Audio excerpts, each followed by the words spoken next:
Yeah, guys, today's episode is presented by Yahoo Fantasy. Fantasy football is back. Fire up the group chat and get your draft board ready and buckle up for a season filled with breakouts, busts, and all the overreactions that we live for. It's all going down on Yahoo Fantasy. This year, UCSS are playing on Yahoo Fantasy, and you should too, whether you're a first-timer or a veteran making your millionth league. I've used Yahoo Fantasy for years, and I love how smooth the draft day experience is. Also, its user interface, second to none. Absolutely love Yahoo. And to celebrate 28 years of fantasy greatness, Yahoo Fantasy is dropping 28 big new features over 28 days, giving you more ways to play, more ways to draft, and more ways to win. It all begins on August 4th. So stay tuned and get started by creating or joining a Yahoo Fantasy Football League at yahoofantasy.com/LockedOnNFL. That's yahoofantasy.com/LockedOnNFL. And let's make this fantasy season the best one yet. So the Browns and Eagles have opened up joint practice this morning. We are trying to follow what's going on via practice through live tweets from multiple different reporters. And as we were talking about in the short intermission before we started, it's really hard to piece together the timeline from individual tweets. So we're not going to dive too deep into the quarterback rep distribution until we know how it's all ended and finalized. But I do want to ask real quick before we dive into the other stuff from joint practice we did hear this morning. Over here. Continue. Dustin, I'll go first. I'll ask you this first. According to Mary Kay, the Browns went through their first 7-on-7 period and their first 11-on-11 period. During that, Shedeur didn't get any reps. Tyler Huntley took a rep during that. And then she tweeted a rep? A rep. Okay. And then in the second team 11-on-11 red zone period, Shedeur did not get a rep in that session either, according to Mary Kay. We'll dive into the whys and more, but just as someone who's been in these joint situations, can you think of any reason as to why maybe Shedeur, coming off his performance against Carolina, would not get any reps whatsoever? I mean, it's certainly a little surprising, but I mean, I would assume there's some sort of reason behind why these coaches do these things and divvy up the reps in practice. Obviously, it doesn't make a lot of sense to us because we're all watching Shedeur play well, and we're thinking, man, this guy has now earned more opportunities to get reps in practice, especially with these joint practices, which means so much because you're playing against legit competition. It's probably the closest thing you're going to find to a live type of environment, especially for the starters, like good on good. Like ones against ones, twos against twos, like it's going to be really competitive as opposed to the exhibition games, which you end up putting guys out there that are playing against players at different levels of the depth chart. I mean, you could have your twos going against threes, you could have your threes going against twos, you could have your ones going against twos. This is good on good here in Philadelphia, so a little surprised by that. I guess I'll defer to Kevin Stefanski on this one. We'll probably hear from him, I assume, after practice, and maybe he dances around it. I don't know, but the Huntley taking one rep could have just meant hey, somebody's helmet, chin strap got broken, and he was the first guy that could jump in. I mean, that could be one thing like that. Jason, any real quick thoughts on that? We'll dive more into it tomorrow when we have more information. I don't want to make a big deal out of something that we just have nothing to go off of yet, but your instant reaction, I guess, to that. Yeah, I want to wait and see. I agree with Dustin. I think Shedeur's earned the opportunity. He's checked every box, right? He's every task that they've put in front of him, he's done a nice job of handling it, and I think he's earned the opportunity for more reps and for a larger role. And I think the way you're going to see them handle these joint practices is sort of the way they did the one at Carolina last week, where the starters go get the bulk of the reps at the practices, and then the backups play in the game. And so I think you'll probably see a lot of Joe today and tomorrow. Dylan is still above Shedeur. You can say whatever you want about how you feel about that, but he is. That's, according to the Browns, that's the reality of where they're at. So you're going to see a lot of Dylan. You're going to see a lot of Joe. And I'll be curious to see how they divvy up the reps in the game over the weekend. If I would imagine we're going to get a heavy dose of Dylan in that as well, a heavy dose of Shedeur in that as well. Assume we will not see Joe in that. And then, I would imagine we'll have an announcement on Joe as the starting quarterback here. It wasn't much of a competition because of Pickett's hamstring. So at this point, I think Flacco's probably pretty clearly in the lead to be the starting quarterback on week one. What's the obsession with the reps for Shedeur from the fans? I think it's people want to see him get a shot that they don't feel he has actually gotten yet, especially coming off his performance they don't know what the hell they're talking about because the coaches know what they're doing. And the coaches are the ones that are in these meetings. They're reading the tea leaves on what this guy can show them in terms of his ability to retain the information they're trying to install, and then taking to the practice field. They have walkthroughs that they go through. We don't ever get to really see a ton of those things. And if you make mistakes in those that affects your reps. Like they're going to do whatever it takes to try and get these guys ready to go and figure out if Shedeur can be a legitimate player for this team. I just don't think that there's any chance in hell he's going to be the starting quarterback week 1, and they're playing their little game internally with what. And I hate to give them so much credit, but they're NFL coaches. Like they're good football coaches, and they know how to evaluate talent. And for us to be like, man, this is bullshit. This guy only got 2 reps in 7-on-7. Like, relax. You know, it's funny because I agree with you. It's a weird spot because the Browns have not earned the benefit of the doubt on anything. Agreed. But at the same time, like, I know Kevin and I know Andrew, and they're really smart dudes. 100%. And we see just a fraction, the practice reps. We see all of the practice reps and this, but it's still for the amount of time that they are in the building and the amount of meetings that they're in, and then what we see is still just a small fraction of what goes on in the day. So we have to draw pretty broad conclusions based off a very small amount of data. The only thing I'll say is what I said earlier, like, Shedeur has answered every test that they put in front of him. And he got to go against the starters for the Panthers the first couple of series. Didn't have a ton of success. Then when the backups came in, he rolled. Now, is that because it was lesser competition, or is that because he just sort of got a little bit more comfortable in himself? Regardless who was out there, some of the throws he made in that Panthers game were NFL throws. Excellent, yeah. They were great throws. That's what I'm saying. I think he has earned more.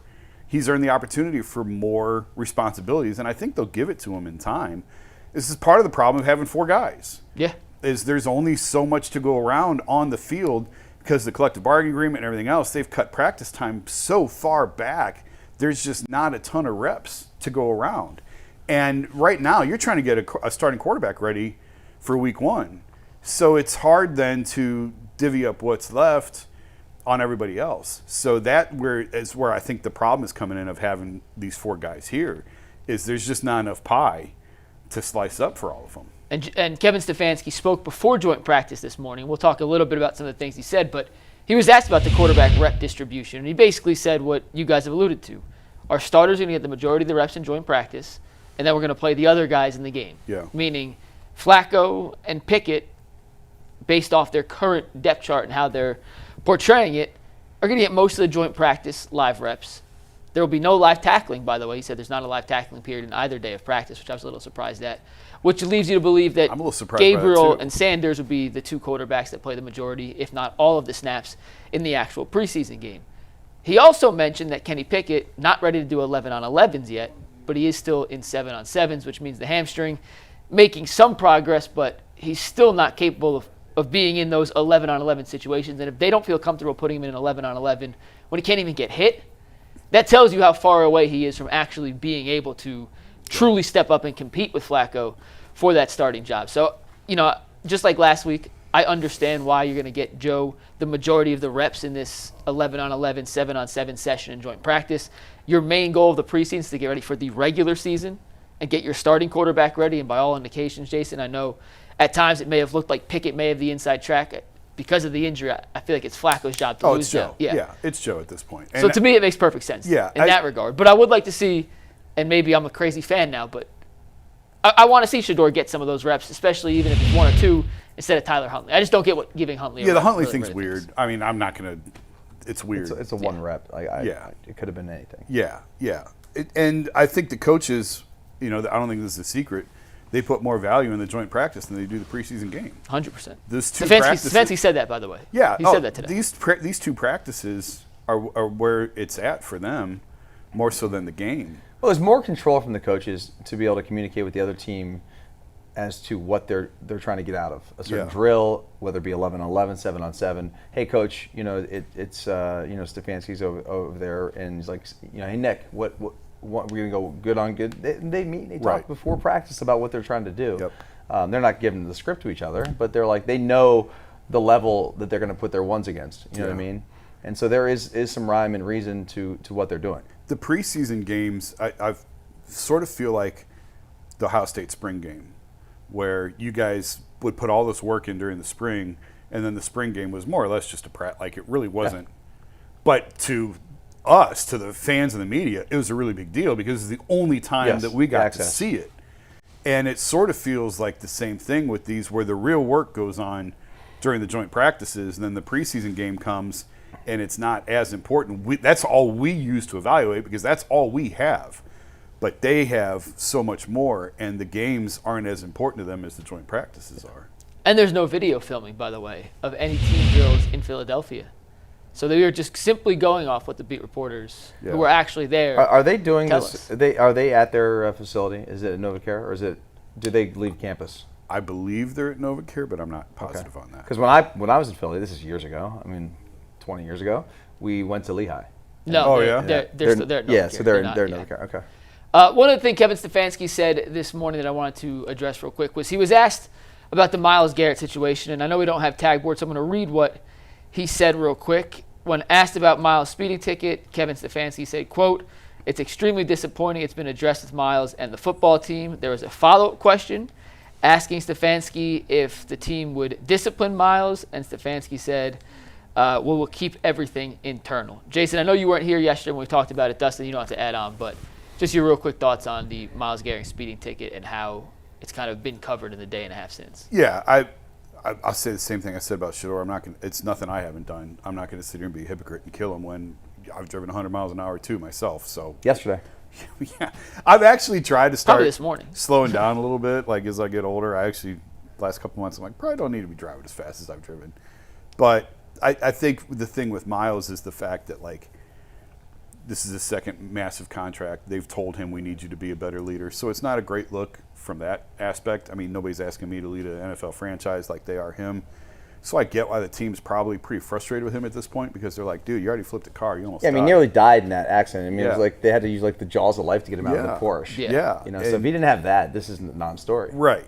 And he said then that he was going to slow down, that he learned his lesson, that he was shaken up by it. But I think with all of us, enough time passes and the lesson sort of wears off a little bit. So I'm sure they're a little frustrated only from the standpoint, like Jimmy came out and said at the owners' meetings, we need him to be more of a leader now.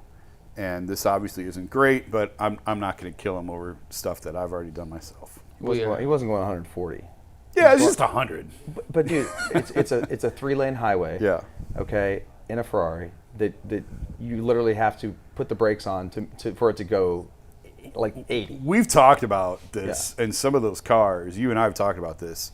My wife has one. So it's insane. You don't even realize how fast you're going.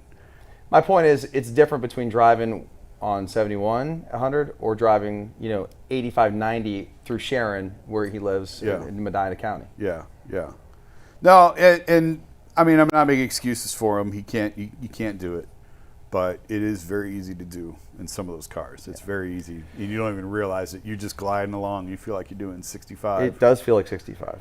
And you look down, and you're like, oh. But again, if he didn't have the first incident, this is a non-story. And I'm not belittling it. And I do care about people, but he's the only guy on the road, and it's I don't know. Yeah. It's the highway. It's like, okay, if he was going 150 miles an hour, right, it's a different deal.